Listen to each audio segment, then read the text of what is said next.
Comme Erev Shabbat Agadol, Tafshin Pei Daled, toute l'introduction de la Haggadah, elle est vraiment très étrange. On raconte, première Memra de Chazal, que Rabbi Elazar nous dit Areini ki ben shivim shana, j'ai comme 70 ans, Velo zachiti shtamer tziat Mitzrayim, Baleilot, Ad Shedrasha ben Zoma, je n'ai pas eu le mérite qu'on se souvienne, qu'on mentionne Yetziat Mitzrayim la nuit, jusqu'à ce que Ben Zoma a fait une drasha. Yemei chayecha hayamim, kol yemei chayecha haleilot, il a fait une drasha qu'on aime mazkir Yetziat Mitzrayim la nuit aussi. A priori, quel rapport ça a avec le Seder? Qu'est-ce qu'on a besoin de savoir que Rabbi Elazar il avait comme 70 ans? Tout le monde connaît l'histoire, que Rabbi Elazar a été désigné comme Nassi à l'âge de 18 ans, et puis il avait l'air trop jeune, et pour qu'on le respecte, alors qu'Akadosh Baruch Hu, il a fait un miracle, qu'il avait l'air d'avoir 70 ans, que sa barbe a blanchi en l'espace d'une seule nuit. Mais quel rapport avec tout cela et le Leil HaSeder? Après, il y a évidemment la première partie qui est Halachmania, on dit voici le pan des pauvres, Kol dirfinute veyechol, Achatahach, Aleshanabar, Be'arad Yerushalayim, Be'arad Israël. Aussi, introduction un peu bizarre, on aurait dû terminer comme cela. Enfin, il y a la Mishnah de Rabbi Eliezer, de Rabbi Yoshua, de Rabbi Akiva, qui étaient Mesubim à Bnei Brak. Et ils ont été Mesaper Betziat Mitzrayim Koloto Alayla, jusqu'à ce que leurs élèves arrivent et leur disent Raboteinu Giazman Kriyat Shema Shel Shacharit, Rabbanim, le moment de Kriyat Shema Shel Shacharit est arrivé. Très étonnant cette braïta aussi. Qu'est-ce qu'on a besoin de savoir que ces trois Tanaïm étaient à l'époque à Bnei Brak, qui sont parlés toute la nuit de Yetziat Mitzrayim. Et surtout, il y a juste une petite question technique. C'est que c'est écrit dans Masechet Sanhedrin Daf Lamed Bet que Rabbi Eliezer, il habitait dans la ville de Lod. Rabbi Yoshua, il habitait dans la ville de Pékérin, qui se trouve dans le nord, a priori au moins 1 ou 2 jours de route à cheval à l'époque. Et Rabbi Akiva, il habitait à Bnei Brak. Donc 3 villes complètement différentes. Comment ça se fait que les 3 Tanaïm se sont retrouvés, comme par hasard, à Bnei Brak pour le Seder, et ils ont discuté ensemble toute la nuit de Yetziat Mitzrayim? Et enfin, une 4e remarque sur le début du Leil HaSeder, c'est écrit dans la Gemara de Masechet Psachim Daf Kuf Tetzain qu'il y a une obligation d'être matril bignut ou mesayem bishvach, de commencer à parler du mal du Klal Israël, et à la fin on termine en disant du shvach du Klal Israël. C'est quoi le gnut? Il marloquet dans la Gemara, est-ce que c'est gnut de avodazara, de l'idolâtrie, ou est-ce que c'est gnut avadim aïnu? Est-ce que mitrila ovde avodazara aïnu, ou est-ce que avadim aïnu, c'est ça le gnut? C'est quoi le inyan? Pourquoi est-ce qu'il faut commencer à parler du gnut? Vas-y directement au shvach. Ma inyan gnut. Et on va essayer de comprendre ces 4 inyanim là. Donc pour résumer, on a 4 remarques sur le début de la Seder. Le premier c'est Rabbi Elazar, Reni ben Shivim Shana, qui a rapport avec la Seder. Le deuxième c'est Halachmania, c'est quoi cette introduction un peu particulière. La troisième c'est les 3 Tanaïm, Rabbi Yoshua, Rabbi Akiva et Rabbi Eliezer. Et la 4e c'est Poter Bignut ou Mesayem Bishvach. C'est rapporté dans le Sefer Maaseh Hashem de Rabbi Eliezer Ashkenazi que durant la première galoute, durant le premier exil, après la destruction du premier temple, pendant 70 ans, les Bnei Israël n'ont pas été Mesaper B'Yetziat Mitzrayim. Il y avait un Leil HaSeder vide, sans Sipur Yetziat Mitzrayim. Ils n'ont pas fêté Pesach. Ils ont fêté Mistom, ils n'ont pas mangé de Chametz, ils ont mangé de la matzah, mais il n'y a pas eu de Magid, il n'y a pas eu la mitzvah de Magid. Quelle est la logique? Pourquoi c'est comme ça? Alors, ben, il y a une logique. Le Gemara dans Masechet Megillah Daf Yud nous dit que une des raisons pour lesquelles on ne dit pas Hallel pendant Purim, c'est pourquoi? Parce que Akatei Avdei Achashverosh Anan, nous sommes toujours les esclaves de Achashverosh. Bon, techniquement, c'est plus Achashverosh, c'est quelqu'un d'autre, mais nous sommes toujours dans la même situation qu'à l'époque, nous sommes toujours en exil. Mais les Bnei Israël, à juste titre, ils ont dit on est en exil. Alors on ne va pas se réjouir d'une délivrance qui a eu lieu avant, c'est plus d'actualité. Aujourd'hui, on est à nouveau en exil. Akat et Avdei Achashverosh, nous sommes toujours en galoute, donc on ne va pas fêter Pessah, c'est logique. Et quelque part, aujourd'hui, plus que les autres années, on est Batsara ou Bashivia, on a tellement de dizaines de nos frères qui sont dans une vraie galoute, qui sont en prison, qui sont otages. Comment est-ce qu'on peut se réjouir d'une délivrance qui a eu lieu il y a tellement d'années? Et ça aussi, on va essayer de comprendre ensemble.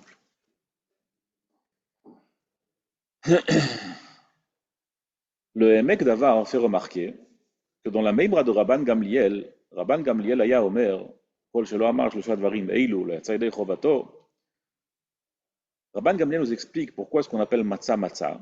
On dit Rabban Gamliel, al shum shelo explique betsekam leachmitz, puisque la pâte de Klal Israël, lorsqu'ils sont sortis d'Égypte, n'a pas eu le temps de gonfler. Il faut savoir que dans la Gemara, c'est pas écrit comme ça. C'est écrit Rabban Gamliel aya omer, matzah azu al shum ma, al shum shenig alu avoteinu b'mitzrayim. Bémet, certains Sfarim font remarquer qu'il y a une vraie différence de girsa ici. Dans la Gemara, c'est écrit Al-Shum Shenig Alu Avoteinu. Et dans la Haggadah, c'est écrit Al-Shum Shelo explique Betsekam Leachmitz. Ma'apshat. Alors, Bémet, certains disent que la Haggadah, la girsa de la Haggadah d'avant la Géoula, d'avant l'exil, pardon, d'avant la galoute, n'est pas la même que la girsa qu'on a aujourd'hui. À l'époque, on disait Al-Shum Shenig Alu Avoteinu. Et aujourd'hui, on dit Al-Shum Shelo explique Betsekam Leachmitz. Le Netziv explique pourquoi est-ce qu'il y a cette différence de Girsa. Alors, c'est quelque chose de particulier. Il dit évidemment, la Haggadah qui était à l'époque de la Géoula, à l'époque où Bémet le Israël était au Beit HaMikdash, à Yerushalayim, avec le Beit HaMikdash, avec le Kadosh Baruch Hu. Alors là, c'est normal de dire que la matzah, al-shum shenigalu avoteinu, la matzah, elle est là parce qu'on se souvient qu'on a été délivré. Mais aujourd'hui, pourquoi est-ce qu'on dit Al-Shum Shelo Ispik Betsekam Leachmitz? Pourquoi est-ce qu'aujourd'hui c'est plus important de mettre en avant le fait que leur pâte n'ait pas eu le temps de gonfler?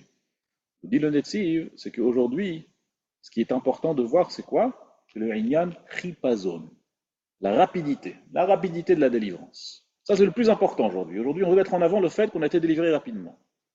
Pourquoi? Pourquoi c'est tellement important? Aujourd'hui, on n'est plus délivré parce qu'on est en exil. On doit se souvenir du fait qu'on a été délivré très rapidement. C'est ça qui est vraiment important. Pourquoi c'est tellement important aujourd'hui de se souvenir précisément de ce point-là? Alors on va essayer de comprendre. En vérité, si on demande à n'importe qui quel est l'exil le plus difficile, le plus douloureux, chacun dira c'est l'exil actuel. Ça fait 2000 ans. Le premier il a duré 70 ans, et là on s'approche très très proche des 2000 ans d'exil. Pas du tout pareil, 70 ans c'est une blague pour nous. Mais il faut savoir, hein, le Ktav Sofer est dit au nom de son père, le Khatam Sofer, c'est pas du tout comme cela. Le premier exil était plus difficile que le deuxième. Le premier exil, le pasuk nous dit dans Yirmiya, Kiko Amar Hashem, les filles Meloot le Bavel Shivim Shana Efkod Etrem. Beaucoup il a fait une promesse que seulement au bout de 70 ans, je vais vous reprendre. Là, 70 ans, c'est un break complet. Vous pouvez monter, descendre, faire tchouva. L'homme chanek, 70 ans, on n'est pas ensemble, quoi qu'il arrive. Dans le deuxième exil, notre exil actuel, le Gemara dans le Sechet Sanhedrin, Tzadikhet nous dit Hayom im bekolot ishmael. Aujourd'hui on fait tchouva, aujourd'hui on revient vers Kadosh Baruch Hu, aujourd'hui on a la délivrance, c'est une promesse. À chaque moment, depuis le premier jour de notre exil actuel, si on fait tchouva, Kadosh Baruch Hu nous délivre tout de suite, sans attendre, bechipazon, avec rapidité. Donc dit le Ktav Sofer au nom de son père, le Khatam Sofer, l'exil actuel quelque part est plus facile que le premier. Le premier, c'était une promesse d'Akadosh Baruch Hu qui casse avec nous. 70 ans, on ne se voit plus. Et là, c'est pas du tout pareil. Là, à chaque moment, on peut se remettre ensemble. C'est nous qui sommes stupides. On n'a pas saisi encore l'occasion au bout de 2000 ans. C'est dommage. Mais, quelque part, c'est plus facile. Quelque part, on a un exil qui est plus simple que le premier exil. Et en vérité, Rabbi Eliezer, lorsqu'il a dit Arenik ben Shivirim Shana, il a dit comme ça. Je suis comme les 70 ans. Alors tout le monde connaît l'histoire que Rabbi Eliezer, il était jeune et on l'a pas suffisamment, il avait peur qu'on ne va pas suffisamment le respecter. Akadosh Baruch Hu lui a donné une barbe blanche. En vérité, ce que Rabbi Eliezer voulait dire, c'est que je suis aujourd'hui, Rabbi Eliezer, c'était les premières générations après la destruction du deuxième Beit HaMikdash. Il a dit, je suis comme les 70 ans d'exil. Et pendant les 70 ans d'exil, on n'a pas dit Magid. Et je n'ai pas été zoché qu'on soit Mazgir Etziat Mitzrayim ba Leilot. Leilot, c'est la nuit. La nuit, c'est le moment de Hester, le moment où Akadosh Baruch Hu il est caché, l'exil, la galoute. Donc, dit Rabbi Eliezer, je n'ai pas eu le mérite qu'on mentionne Etziat Mitzrayim, les nuits d'exil, jusqu'à ce que Ben Zoma il fasse cette dracha. Yemei Chayecha Hayamim, au moment de Géoula, Kol Yemei Chayecha Alelot, même au moment d'exil. C'est pour ça que Rabbi Eliezer nous dit que c'est avec ça qu'on introduit, malgré notre galoute, malgré notre exil, malgré nos difficultés, quand même, on mentionne Yetziat Mitzrayim Baleilot. Et c'est pour cela qu'on dit Achat Ha'acha Leshana Haba Be'ar d'Israël. Il faut savoir que c'est rapporté dans Kiteitzeh la Milchama Lo'ivecha. La Torah nous dit qu'il ne faut pas avoir peur de nos ennemis parce que Hashem Elokecha Imcha Ma'alcha Me'eretz Mitzrayim. C'est Kadosh Baruch Hu qui t'a délivré d'Égypte, donc n'aie pas peur quand tu pars en guerre. Le Tivot Shalom fait remarquer qu'a priori ça n'a rien à voir. Alors de quelle guerre on parle? On parle de Milchemet HaYetzer, n'est-ce pas? Ça Chazal nous enseigne. Ce n'est pas la guerre de Mitzvah, c'est Milchemet HaYetzer à Katuv Medaber. On parle de la guerre contre le Yetzer Hara. Quel rapport avec Kadosh Baruch Hu qui te sort d'Égypte? Rien à voir. Nous dit le Netivot Shalom, c'est exactement cela. Les Milchemet HaYetzer à Katuv Medaber. Certains vont parfois dire, comment est-ce que je peux penser un seul instant que je peux devenir un bon juif? Comment est-ce que je peux penser un seul instant qu'Akadosh Baruch Hu va nous délivrer? Alors on est tellement bas, on est tellement sale, on est tellement nul par rapport aux anciennes générations. Comment est-ce qu'on peut penser un instant que nous, on va être zoché d'avoir le Beit HaMikdash, de remonter à Yerushalayim, de sacrifier le Korban Pessah? Quel rapport? On n'a rien à voir avec tout cela. Dit Akadosh Baruch Hu, n'aie pas peur du Yetzer Hara. Souviens-toi qui tu étais en Eretz Mitzrayim. On était de même tête dans les 49 portails d'impureté. On était à ça d'être complètement une cause perdue. Et malgré cela, Kadosh Baruch Hu nous a monté Eretz Mitzrayim. Il faut savoir qu'il ne faut pas avoir peur du Yetzer Hara. Kadosh Baruch Hu, il a peur de rien. C'est la raison pour laquelle on est Matril Beginut, on commence à parler du mal du Klal Israël et on finit avec Shvach. Le Rokeach, il dit Baruch Shomer Avtachato l'Israël Baruch Hu. Le texte qu'on dit dans la Haggadah. On remercie Akadosh Baruch Hu d'avoir tenu sa promesse et de tenir sa promesse. Il faut savoir que la promesse d'Akadosh Baruch Hu, la même promesse de Brit Bein Abetarim, c'est ça que le Rokeach nous explique, la première promesse qu'Akadosh Baruch Hu il a fait à Abraham, elle est toujours d'actualité. Certains pensent que, bon, il y a une promesse qu'Akadosh Baruch Hu il a dit à Abraham qui va délivrer le peuple Israël d'Égypte, et c'est fini, il a tenu sa promesse, la Brit Bein Abetarim n'est plus d'actualité. Et le Rokeach, ce n'est pas du tout cela. C'est écrit que, dans Chazal, que le Brit Ben Abetarim, Akadosh Baruch Hu, il a dit à Abraham qu'il va sauver le peuple d'Israël des 10 nations. En vérité, nous, on n'en connaît que 7. C'est les Shiva Amemin qui étaient en Eretz Israël. Mais en vérité, il y avait encore 3. C'est le Kini, Knizi, Kadmoni. Ces 3 peuples, en vérité, Akadosh Baruch Hu n'a rien fait vis-à-vis d'eux. Eux, ils sont toujours restés installés. Et cette promesse qu'Akadosh Baruch Hu il a fait à Abraham Avinu, elle est toujours d'actualité pour ces 3 peuples à la fin des temps, Bezrat Hashem, qui va arriver très prochainement. Mimel a dit le Rokeach, cette Brit Ben Abetarim, elle est toujours d'actualité, Mamash Kipshuto, par rapport à ces 3 peuples qui vont eux aussi, finalement, être complètement en dehors. Rabbi Eliezer, Rabbi Yoshua et Rabbi Akiva étaient 3 Tanaïm, qui étaient amis ensemble. Celui qui a étudié une fois Masechet Makot, il se souvient qu'à la fin de Masechet Makot, qu'est-ce qui se passe? Il y a des renards qui se promènent à l'endroit du Kodesh HaKodashim. Les Tanaïm pleurent, Rabbi Akiva rit. Les Tanaïm demandent à Rabbi Akiva pourquoi tu ris.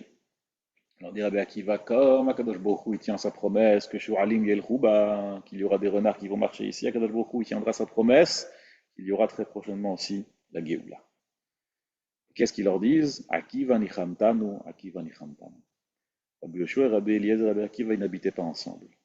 Et après la destruction du Beit HaMikdash, ils ont dit à Rabbi Akiva, c'est toi notre consolateur, toi le Rabbi Akiva le Menachem, on a besoin de passer l'Eila Seder avec toi. Pour pouvoir faire le Leila Seder Baleilot, pour pouvoir faire un Leila Seder de Géoula, malgré la nuit, malgré la galoute, malgré l'exil tellement difficile, on a besoin de toi Rabbi Akiva qui nous ramasse, qui nous surélève. Et donc ils sont partis passer l'Eila Seder avec Rabbi Akiva. Jusqu'à ce que leurs élèves disent Raboteinu Egi Azman Kriyat Shema Shel Shacharit. Jusque-là, c'était Baleilot. Et comme Rabbi Akiva les a surélevés, on est arrivé à quoi? À Kriyat Shema Shel Shacharit, à Azkarat Mitzrayim du matin. Pas forcément Kriyat Shema Shel Shacharit, bien sûr, Mikra Yotzei Midei Pshuto. Mais on est arrivé au niveau où on est déjà Mazkir Yotzei Mitzrayim comme si on était dans la Géoula. C'est la raison pour laquelle on mentionne Rabbi Elazar qui dit Rainik Ben Shiv'im Shana. Parce qu'on mentionne Yetziat Mitzrayim, malgré, on se rappelle, on se souvient d'Yetziat Mitzrayim, on se sent qu'Eben Chorin, comme si on est délivré, Mamash Hayom, malgré la galoute, bien qu'on sait qu'on est comme si on était que Shivim Shana. Pourquoi? Parce qu'à tout moment, Hayom im bekolot ishmaou, on peut être délivré. C'est la raison pour laquelle Matzah, al-Shumma, al-Shum Chipazon, al-Shum Shelo explique Betsekam Leachmitz, nous dit le Netziv, le point le plus important qu'on doit mentionner dans la Géoula, c'est le Inyan de Chipazon, le Inyan de rapidité. Parce que Hayom im bekolot ishmaou, en un seul instant, on peut être délivré. Et c'est la raison pour laquelle on parle des Tanaïm, de Rabbi Akiva, de Rabbi Yoshua et de Rabbi Eliezer, qui se sont retrouvés ensemble à Neibrakat chez Gazman, Kriach Mashel Shacharit. Et quelle plus belle introduction on peut dire, celle de Hachata Hacha Leshanaba Be'arade Israël. C'est ce qu'on veut, c'est ce qu'on peut. On peut avoir une Géoula instantanée. C'est la raison pour laquelle on est Matril Bignut ou Mesayam Bishvach, parce que malgré notre Gnut, malgré notre situation critique dans laquelle on se trouve, il faut savoir que Bechipazon, en un seul instant, Akadosh Baruch Hu peut nous emmener une Géoula Shleima. Et ça, c'est la joie, malgré la difficulté, particulièrement cette année, avec l'année tellement difficile qu'on traverse encore. Eh bien, on peut et on doit, et c'est Bémet Bamakom, il y a lieu de se sentir complètement délivré, parce que Hayom im bekolot ishmaou. À chaque instant, Akadosh Baruch Hu potentiellement peut nous délivrer, peut nous emmener une Géoula Shlema. Irason Bémet. Et cette année, on se retrouve à Yerushalayim, et qu'on soit zoché d'être ochel minas vachim ou minapsachim, et qu'on se retrouve tous, bimeira beyameinu à Yerushalayim Irakodesh avec le Beit HaMikdash. Kol Tov et Shabbat Shalom.